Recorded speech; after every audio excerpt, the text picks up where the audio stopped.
Heather Higginbottom has held senior positions at the highest levels of the U.S. government, CARE USA, and now at JPMorgan Chase.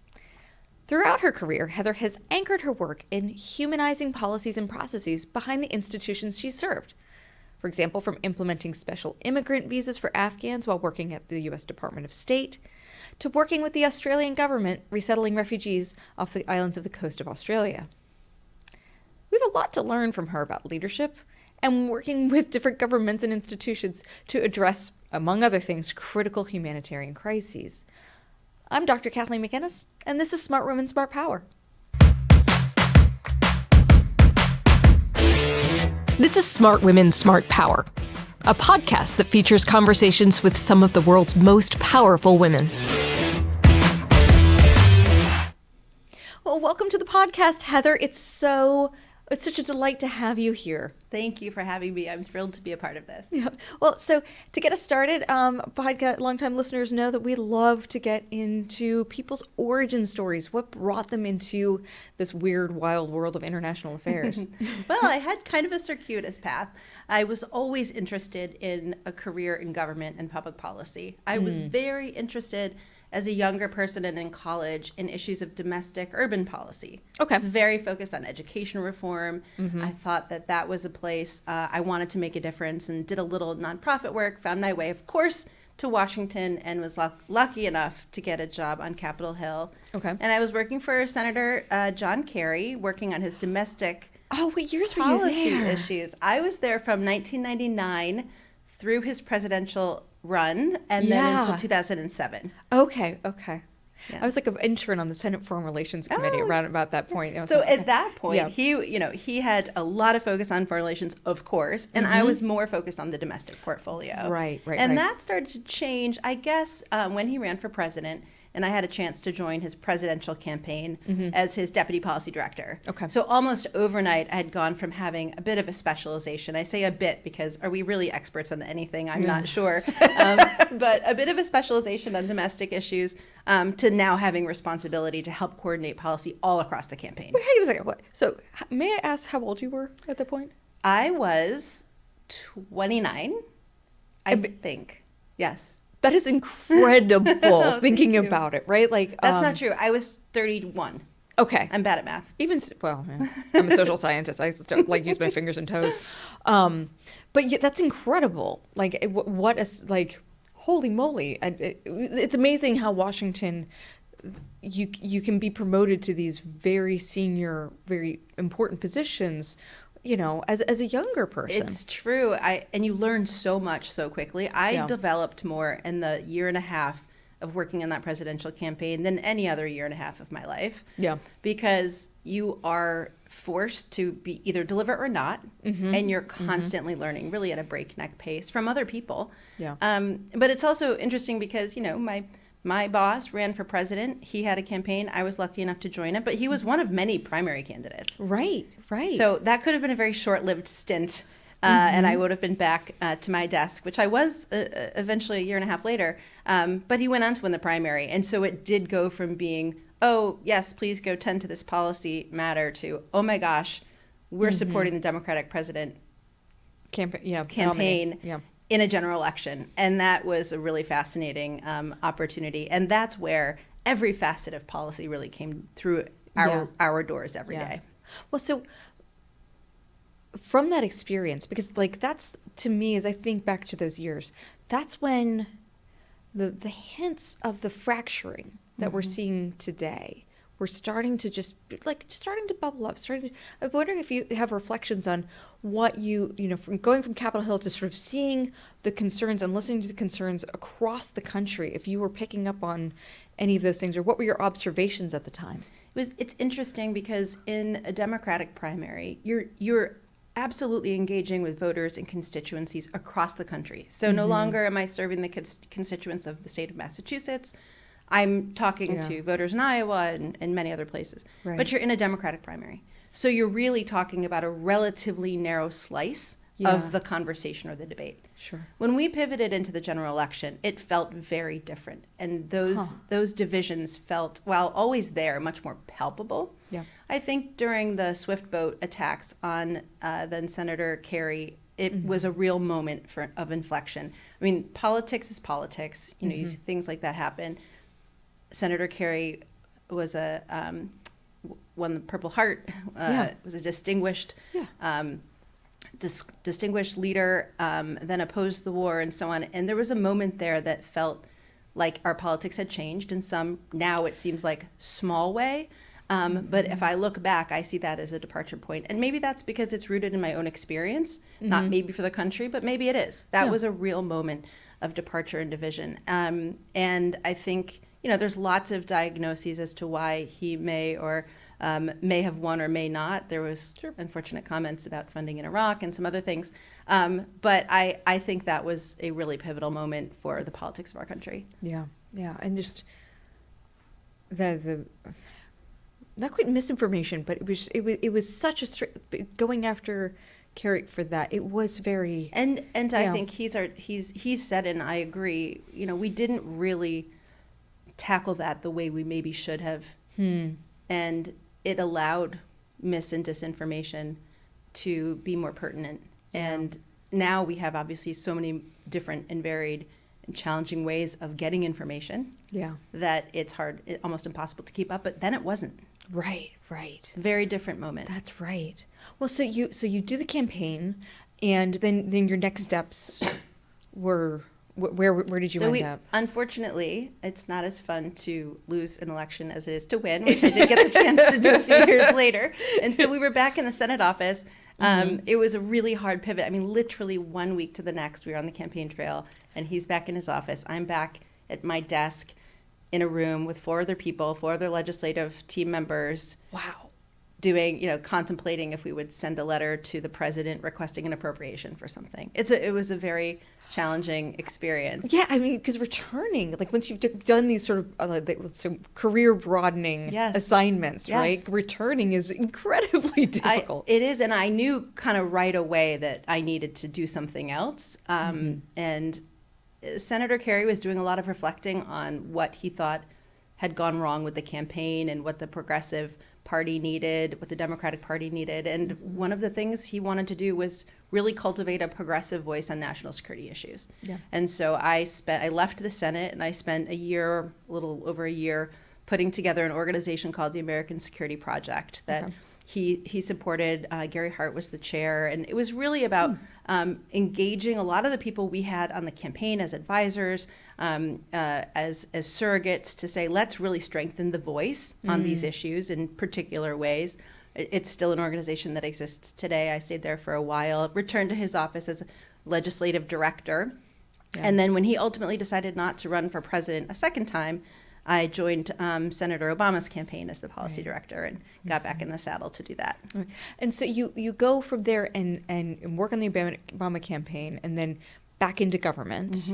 Were you were at state first, is that right? I actually joined the administration in the Domestic Policy Council. Oh, okay. And I was there for 2 years, worked on a wide range of issues, sort of the basket of issues I'd started working in Senator Kerry's office on, and then moved to the Office of Management and Budget.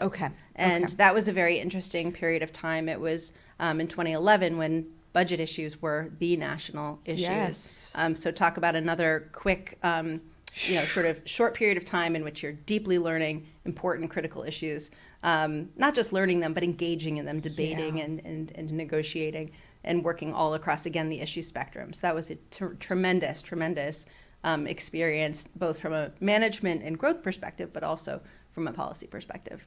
Boy, howdy, you've been drinking from the fire hose. Like, thinking about those roles. Good Lord. It was exciting, and it was wonderful also to be still within the White House apparatus, but now with a team of nearly 400 professionals, experts in budget and policy, to aid and engage in really every conversation happening across the West Wing. That was a really terrific experience. And then I was reunited with Secretary Kerry at the State Department a couple of years later, and that's when I joined the State Department in 2013. That's right. Okay. Well, so take a step back. Like, how did you manage your personal versus professional life, or like, how did you think about those kinds of issues over the course of your time in government? I didn't think about it because I just was so excited about the work. Yeah. And that's what I wanted to do. I had a longtime partner. We eventually got married, but we were almost too busy to do that. Yeah. We were living together. Yeah. He was also engaged in politics and policy. And when I was working in the White House, I was 39 at this point, and Samantha Power was working in the National Security Council. And I saw her walking across West Exec one day, pregnant, and I thought, wow, I can't believe she can be here and be doing that.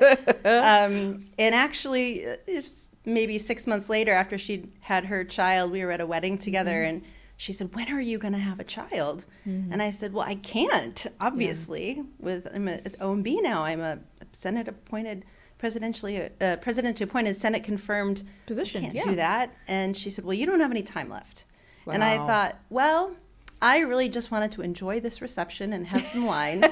And she planted a little seed. And that's when I decided, I didn't decide. That's when I recognized that I had a decision to make. Yeah. And that time wasn't on my side. Yeah. Luckily, technology was. Yeah. But time wasn't. And I made a very deliberate decision at that point to actually prioritize having both. Yeah. Yeah. And how was that received? So this is 2017? Oh, it was much earlier. It was 2011. Oh, okay. Yeah. So right. It's 2011. And actually, there was this moment where I felt like I've decided to do this. I have to now leave my job.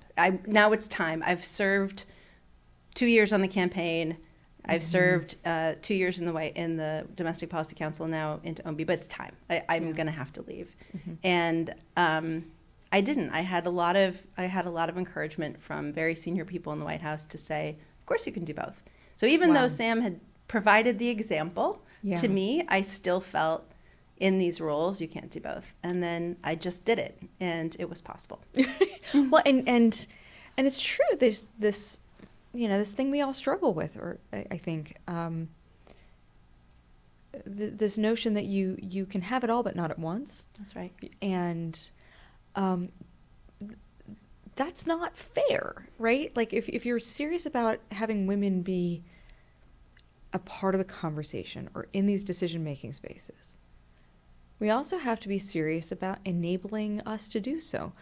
Like, giving birth is a profoundly traumatic experience for the body in so many ways. You need time, like maternity leave, to recover. These are things that just don't, I think we're getting more conscious of, right? And it's starting to enter the conversation more. It's interesting, the way I thought about it wasn't even, I can't have it all, just not at the same time. It was, I can't have it at all because my moment is now. The apex of my career is now. Roles I never dreamed I could actually have when I came to Washington with $300 and no job. Never thought I'd be sitting in an office in the West Wing or appointed by the president, first black president, into this incredible role. Yeah. I can't do both. This is my window. This is now. And so I do think it's true. You can't have it all at once. I think there's some truth to that. But I also think figuring out how to say it can work is important, because those questions aren't asked of men. Right. Ever. Right. I could count on many hands and feet my colleagues in similar roles who never felt those pressures. Right. Well, thank God you stayed in, right? So because I'm grateful. The decision that you brought to us to discuss today is, your work on refugee settlement. I mean, you've touched on across the globe, from Afghans, special immigrant visas, to working on refugees in Australia, in the islands off of Australia. So, how did you get involved in those issues specifically, and what were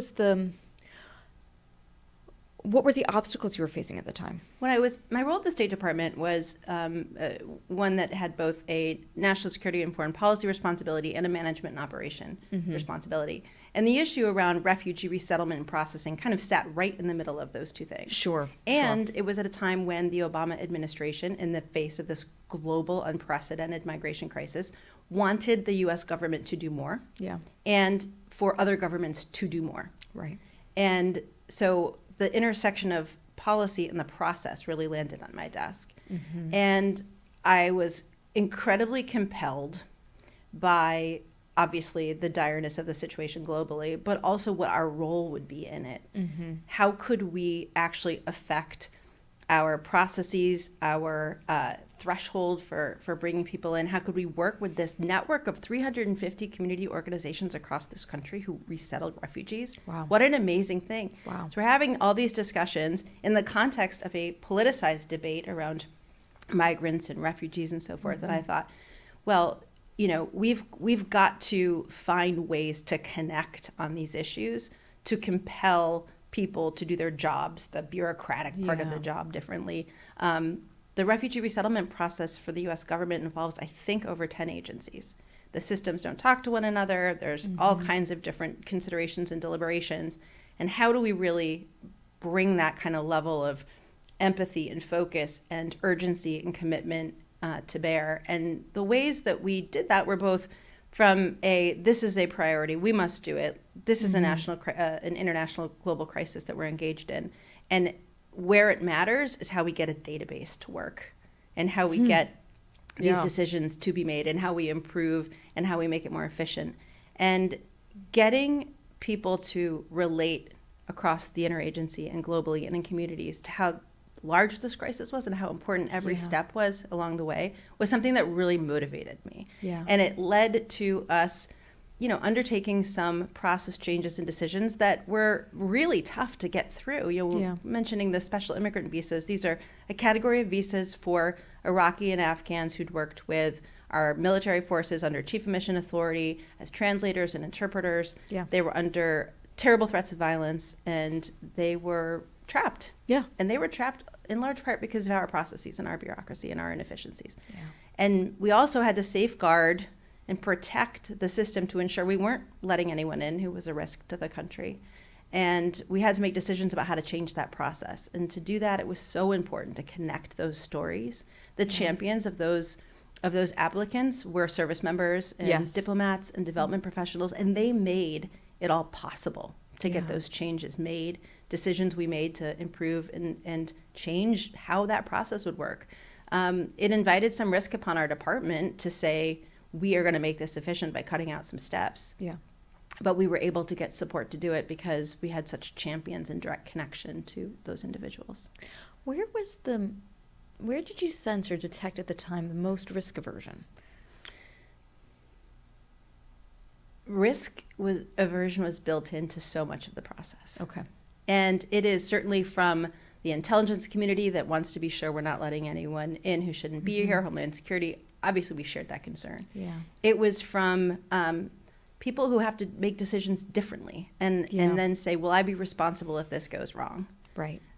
Because, and Congress plays a big role in that, right? They've called they've called people onto the carpet and for, taking risk when on the one hand risk is encouraged, on the other hand if something goes wrong, holy God. That's right. Yeah. That is exactly right. And in a separate part of my role working with diplomatic security after the tragedy in Benghazi, we sat right in the middle of trying to engage with Congress to share the perspective of how we balance those security risks with the obligation of being present as diplomats and development professionals.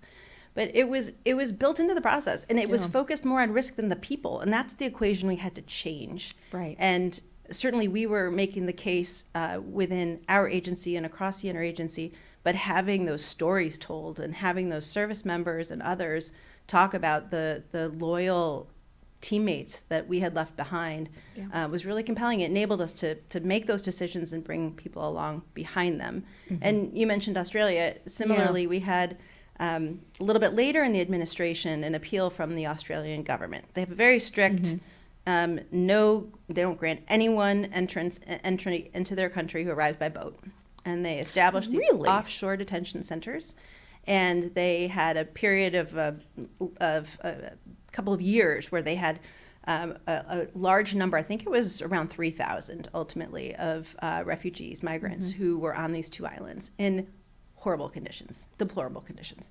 Tons of women and children, UN agencies had been, this is awful, we can't abide by this. Yeah. And the Australians, our great ally of ours, came and said, we need you to accept some of these refugees and resettle them because that's what you guys do. That's what the United States of America does. And it was very hard to make that decision and be a part of that negotiation because on the one hand, President Obama was leading this refugee summit, persuading other governments around the world as part of that. Yeah. Please accept refugees, please create a resettlement program. And at the same time, we were, sort of taking a position of potentially supporting a government that wasn't doing that. Right.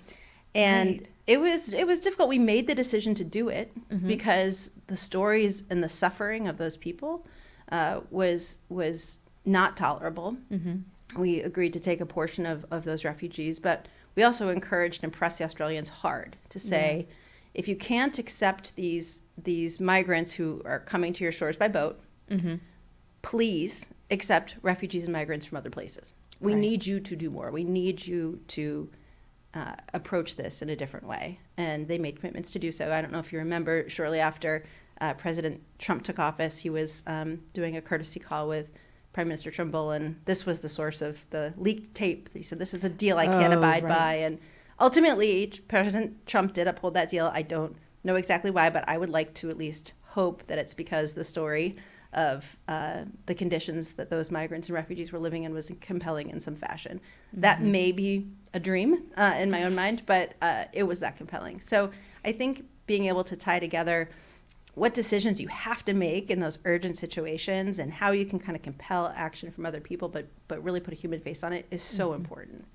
Do you find that approach carried forward into your positions after being in government? I do. I think about wildly different topic, but maybe similar approach. At JPMorgan, I oversee our inclusive economic policy work, our inclusive economic research agenda. I have co-headed the philanthropy, and we have an impact team trying to pull a lot of these levers together to really maximize impact in our corporate responsibility space. And one of the initiatives that we launched and I helped lead is what we call our Second Chance Hiring Initiative. And this is putting a human face on the fact that 1 in 3 American adults has some form of a criminal record, which is an astonishing number when you think about it. Wow. 1 in 3 American adults. And what's maybe lesser known unless you're one of those 3 or have a family member is it's really a big barrier to employment. Yeah. And we recognize that as an issue. We had, through our own HR and hiring practices and policies, said we want to do something about this. How can we do more? And, we're one actor. We're a large institution, but one, and highly regulated. So we don't have unlimited flexibility in whom we can hire. But we said we want to do more. We're going to do that more as an employer. We know that to tackle issues at scale, we have to talk about policy. Yeah. And we developed a policy and advocacy agenda that we advance with partners and using our own advocacy resources. And we also recognized that we needed to work with community partners and really be engaged with people in communities to help them understand. And we launched a business coalition with the Business Roundtable that now has 50 major employers, including our most recent is the National Basketball Association, all committed to actually doing this type of hiring, engaging in practices and policies and conversations to tackle this issue. And why I draw a line to that from some of the previous work is that it is about the individuals and the people. Yeah. When we sit down and go to some of the places where we do hiring, we do now expungement clinics. We're working on automatic record clearing legislation so that people whose records are eligible to be expunged can have that done. It's very bureaucratic, expensive. Nobody does it. We sit with people. We had a woman in Delaware who was sitting, and our CEO was there visiting and learning a little bit about the work that we were doing in Delaware on this topic. And she said, Jamie Dimon, you changed my life. And that was because she was somebody who had a record cleared, was able to get a job in a sector that she previously hadn't been able to work in. Wow. She was able to move out of the housing she was in and buy a home. Wow. And that's important because that's the impact. It's not about the record, it's not about the legislation, it's not about the partnership, it's not about the coalition, it's about the people. Yeah. And if we keep finding ways, we can bring people along and find a way. I get the question, why is a big bank trying to hire more criminals? I mean, they say that obviously with a bit, a bit sarcastic, but it's because we care about people. Yeah. And we want to create opportunity. Do you think that your gender as a woman has had an impact on decisions you've taken and these initiatives that you've advanced? And if so, why? And if not, why not? I think that I have been really lucky to be in rooms with people who have not been overly focused on gender. I have been in those same rooms with women who are maybe a generation before me who absolutely had a different experience. Yes. And I'm cognizant of it.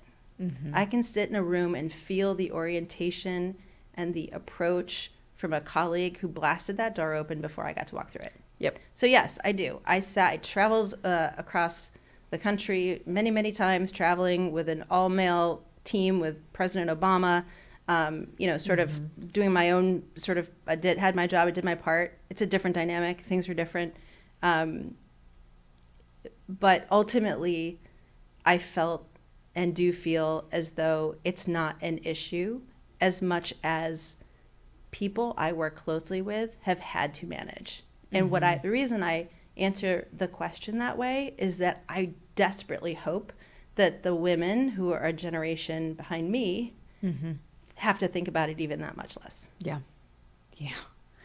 No, you're right. I mean, I think, we're at, I sort of see myself as part of that cusp generation of like, earlier in my career, I didn't want to think about gender or its intersection with anything. Like, I'm a professional. I'm like a member of the team. Gender doesn't matter. But then I think it was the Me Too movement, right? With that like really struck home that there's something different. And there's experiences that we've had that are different. Not because of the subject matter of Me Too, right? Like, that's not what I'm getting at. It's more that it just caused this moment of reflection, and in that reflection, just realizing it actually, yeah, there is some differences. Some of those have been good, right? Some of those, but I completely agree with that. Yeah. My younger self felt grateful to be the one woman in the room or the two women in the room. Yeah, yeah. And now I'm like in a lot of rooms where there's only one or two men, and I think to myself, that happened. There's a lot of things sort of packed into that. And my younger self thought, I'm grateful to be here.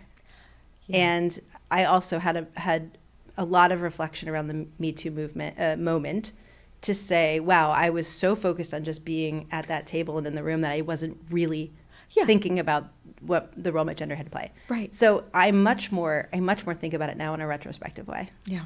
Isn't it? And so, to wrap up our conversation, I'd love your thoughts on, what does power mean to you? I spend a lot of time thinking about this question. Yeah. Not just for what does it mean for me in my day-to-day, but what does it mean for different constituencies, people, to hold it, to wield it. Right. What does it mean? And to the extent that I have it in any situation, how do I honor the fact that it is a tool that is not always deployed appropriately? Right. So what does power mean to me? It means having the ability to bring people behind you and do the right thing. And it also means the opposite of that if it's not handled well. Right. And I think about whether it's with refugees and migrants or with some of the work I did in some of our urban core areas when I was younger, people devoid of power. And really what you're trying to provide them is opportunity to get power in some way. And sometimes that's just agency. Yes. And then in other cases, we see how power is wielded in D.C. and in other places, and it's not a positive way to think about how power is wielded. But I love that. It's about finding and advancing individual agency. That's so critically important, right? It's also interesting when I think about another dimension. The way I think about power is how you get stuff done.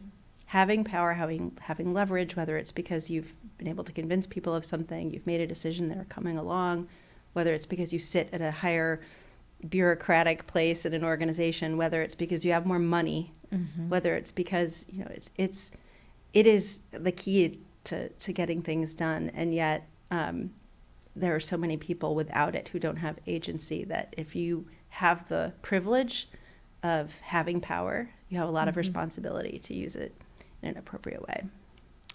Well, on that note, thank you so much, Heather, for joining us today. Thank you for having me. Fascinating conversation. We really appreciate your time. Thank you.